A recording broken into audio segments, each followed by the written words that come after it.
What's going on, Vintage Wine Club members? We are in October of 2021 and we have a really fun wine region this month. We are in Portugal and we're going to be enjoying two of really the staple wines of this country's winemaking. The first one that I'm about to taste is known in the masses, in the mainstream of the wine world as the Vinho Verde. One of the best value white wines out there in the world of wine, and it's really more of a combination of the grape Albarino, spelled Albarino and Enye if we were in Spain, but in Portugal it's spelled a little bit different. It's spelled Alvarinho, so it kind of almost looks like Albarino, and it's usually 80 to 85% of the blend, as well as the Laureiro grape, but it's a really refreshing, crisp white wine, and Portugal is a very interesting, refreshing type of winemaking region. It borderlines the Atlantic Ocean, so it's really, especially in the Douro part, and as you go down to the southern part of the region, it's very much a maritime climate, meaning a climate that is mitigated by a large body of water. So this climate, because of the body of water, allows it to not get too hot, not get too cold. It also allows more intense flavors to come into the vines.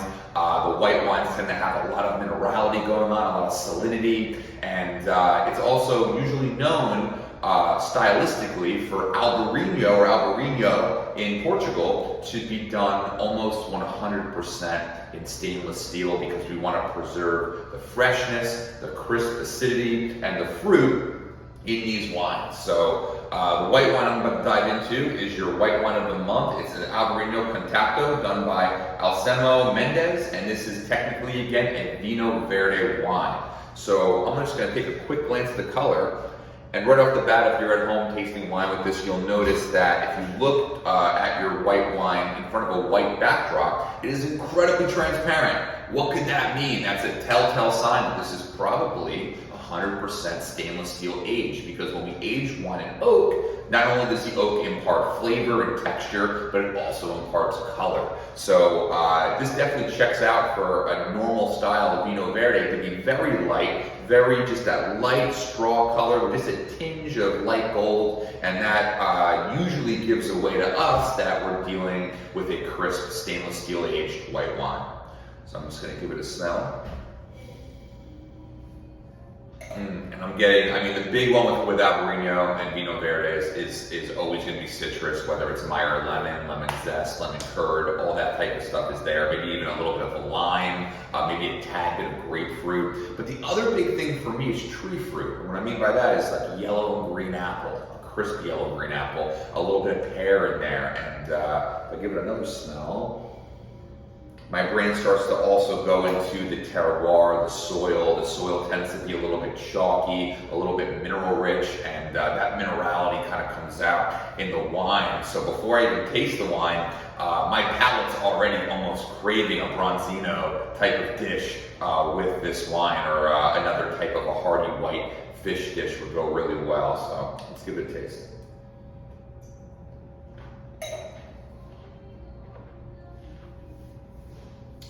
And the big question you want to ask yourself when you're tasting at home is, after you taste the wine, the $1 million question is, does the wine taste like it smelled, or did the wine change? Does the flavor profile taste different now that the wine is on your palate? To me, this wine checks out, is what I would say. Same type of fruit notes we discussed, tree fruit, citrus fruit are both there. Minerality is really there, that's really nice.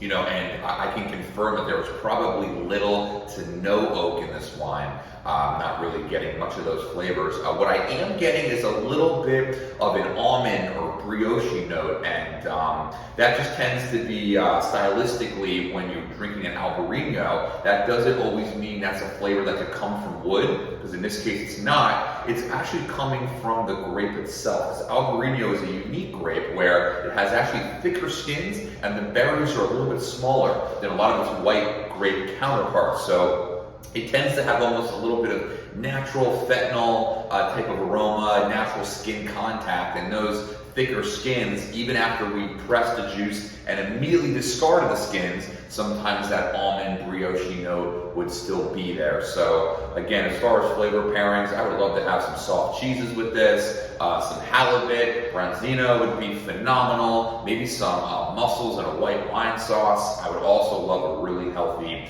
like apple Fiji type of kale salad. You can come by Vintage, get yourself an Nirvana salad or a bean grain bowl. That would definitely check out with this wine. And overall, I hope you enjoy the white wine of the month one more time. It's a Vino Verde Albarino Contacto from Alcemio Mendez in the Portugal region.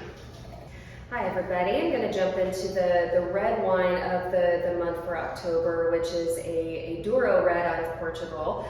The Douro is the river valley that runs throughout Portugal, and it actually runs all the way into Spain as well and creates a whole different wine region over there. But we're focusing on the Portuguese side of it, and the river valley comes through this amazing valley, and they've created all of these step terraces, which is very iconic for the region.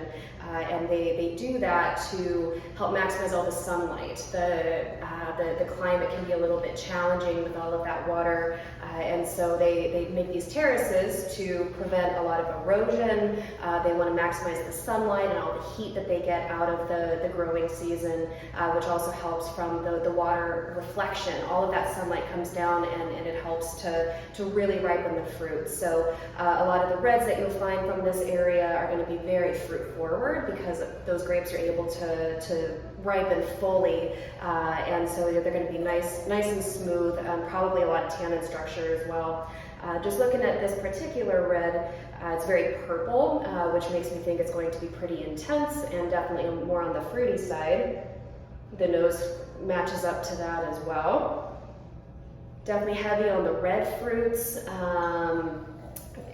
There's a couple different things going on in that glass, and that's likely because this is also a blend.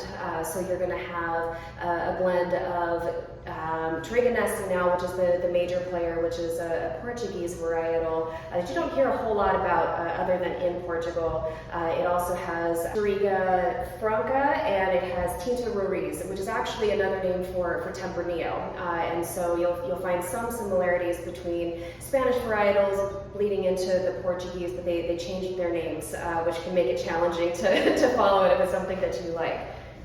So there's a lot going on in the glass. There's a little bit of vanilla kind of tones to it, so likely this has some oak aging as well to smooth out all of the fruit content.